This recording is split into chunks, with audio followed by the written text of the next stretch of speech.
C'est bien débrouillé. Ouais, génial. Il y a encore beaucoup à faire. Bonjour. Bon, salut. Tournage là, ça dégage. Ok. Bonjour mes chers méduses. Vous savez, moi j'ai envie de vous dire, l'humain et moi, c'est une grande histoire d'amour. Et j'espère que vous allez bien. Moi, ça va nickel. Et si je vous donne ce nom en particulier, ces gens-là, du coup, qui sont partis, c'est parce que la méduse est un animal venimeux qui fait mal. Ça fait mal. Ah, et d'ailleurs, j'en profite pour vous rappeler que ça sert à rien de s'asperger d'urine après une piqûre de méduse. C'est une idée reçue, ça ne soulagera pas. Voilà, j'espère une bonne fois pour toutes qu'on arrêtera d'uriner sur des innocents. Par contre, il y a quelque chose qui pourrait vraiment soulager toutes vos douleurs, y compris les piqûres de méduse. Et ce quelque chose, ça s'appelle l'analgésie congénitale. C'est quoi ton truc génital? Congénitale, En gros, c'est une maladie génétique qui se transmet de génération en génération. Ça se partage en famille et les conséquences de la maladie, c'est que vous n'avez aucune douleur. En même temps, vous pouviez peut-être vous en douter, vu qu'analgésie, ça fait penser à analgésique. Vous savez, les médicaments qu'on prend, quoi. Bah, trop cool de pas avoir mal. Eh bien, tu sais, si toute la population se retrouvait soudainement frappée par cette maladie, toi y compris, tu réaliserais peut-être que c'est pas si cool que ça. Attention d'ailleurs, je précise qu'il s'agirait pas d'un scénario où la douleur n'a jamais existé. Car d'ailleurs, on pourrait même pas être sûr que notre espèce existerait sans l'apparition de la douleur dans notre passé. Là, il s'agit bien de se demander ce qu'il pourrait bien se passer si, demain, tout le monde perdait la capacité à avoir mal pour une mystérieuse raison. Et du coup, quelles seraient les conséquences directes et quelles seraient aussi les conséquences moins prévisibles de ce changement? Est-ce que notre vie deviendrait un paradis ou un véritable enfer? Risquerait même-t-on paradoxalement d'en mourir? Eh bien, c'est ce qu'on va voir en 360 secondes.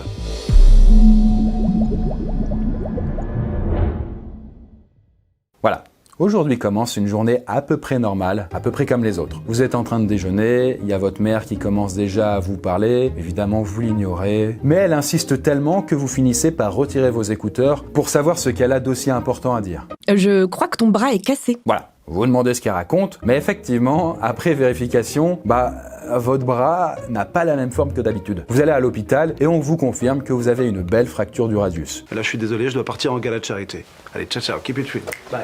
Et curieusement, vous n'avez pas du tout mal. Vous ne savez même pas quand vous vous êtes blessé. Sûrement d'ailleurs en jouant au foot. Ouais, parce que pour l'anecdote, dans la vraie vie, c'est arrivé à une Écossaise du nom de Jo Cameron. Elle est atteinte d'analgésie congénitale et elle s'est déjà cassé le bras sans s'en rendre compte. En fait, c'est sa mère qui s'en est aperçue 2 jours plus tard. Donc désormais, nous sommes tous comme Cameron. Et d'ailleurs, vous n'êtes pas la première personne de la journée qui débarque à l'hôpital avec une blessure sévère, sans douleur. Les médecins commencent à se rendre compte qu'il y a une épidémie d'insensibilité et du coup, on vous fait passer certains tests un peu hardcore, comme appuyer un allume-cigare sous votre pied ou vous planter des aiguilles dans le dos. Bah du coup on le sent pas. Eh bien si, vous sentez qu'on vous appuie quelque chose dessus, car vous avez encore le sens du toucher, mais il n'y a simplement pas de douleur, même quand on vous brûle. Et si vous trouvez ça extrême, il y a un vrai humain qui s'appelle Steven Pitt, qui est lui aussi atteint d'analgésie. Et il a été diagnostiqué exactement comme ça. Ses parents étaient inquiets de le voir mâcher sa langue en permanence, donc le docteur lui a brûlé le dessous du pied jusqu'à ce qu'une cloque apparaisse. L'enfant ne s'en est pas formalisé.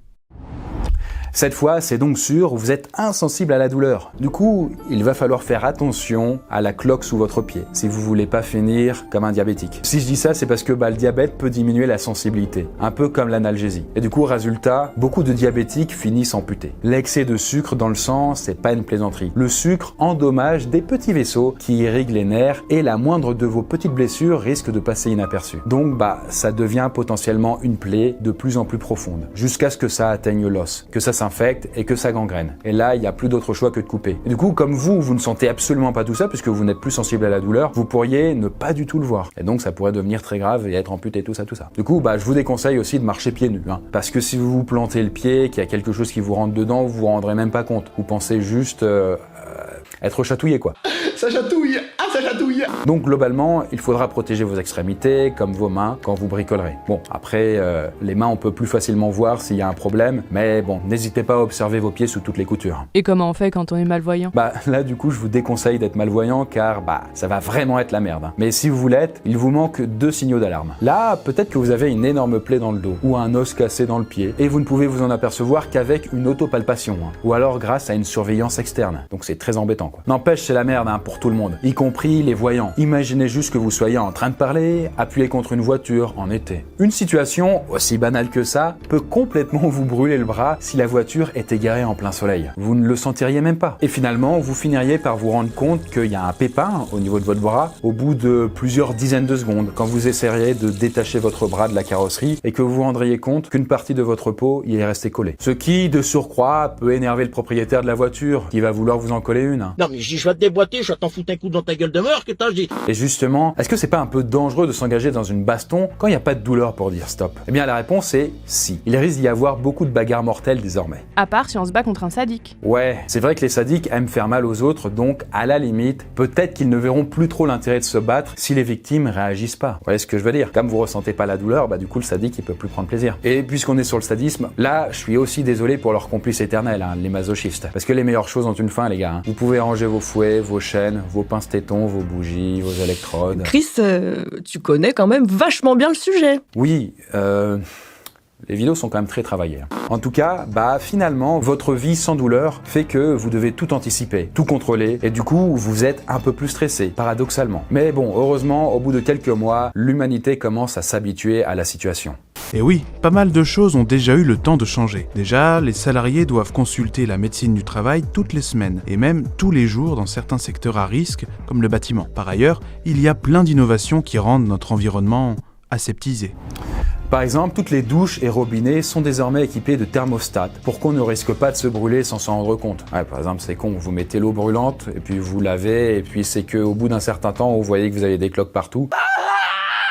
Ça c'est plus possible. Idem pour la nourriture chaude, voire même brûlante, plein de petits thermomètres sont commercialisés pour prendre la température de sa soupe avant de passer à table. Les bouilloires sont là aussi bridés à 70 degrés, mais il y a les enceintes, les casques ou les écouteurs qui plafonnent désormais aussi à 85 décibels. Et oui, parce que là aussi on pourrait facilement se rendre sourd si on ne ressent aucune douleur dans les tympans. On se retrouve bien infantilisé. Ouais, mais te plains pas, Tu ne fais pas partie des plus malheureux. Il y a qu'à jeter un œil dehors pour voir qu'il y a maintenant plein de chats errants partout. Oui, parce que en fait c'est con, mais les familles ont désormais peur de subir des griffures indétectables qui pourraient causer des infections, notamment chez les enfants. Un risque que beaucoup de personnes ont choisi d'éviter en abandonnant leurs pauvres petites boules de poils. Je sais, c'est dur. Mais vous savez, il y a beaucoup d'humains qui se retrouvent eux aussi sans habitat. Car il y a un véritable exode. On fuit les régions où il fait extrêmement froid ou chaud pour se rapprocher des zones plus tempérées et où les risques de se blesser inconsciemment sont réduits. Oui, parce que du coup, la douleur ou la souffrance que vous avez quand il fait trop froid ou trop chaud, là aussi, vous ne l'auriez plus. Nous risquerions donc de voir des vagues migratoires de dizaines, voire centaines de millions de personnes, à terme. Bref, le monde est désormais un joyeux bordel. Nous sommes tous comme infirmes. Mais finalement, n'est-ce pas étonnant que la douleur soit aussi indispensable à l'équilibre des hommes et même des mammifères quand autant de personnes cherchent à la faire disparaître ?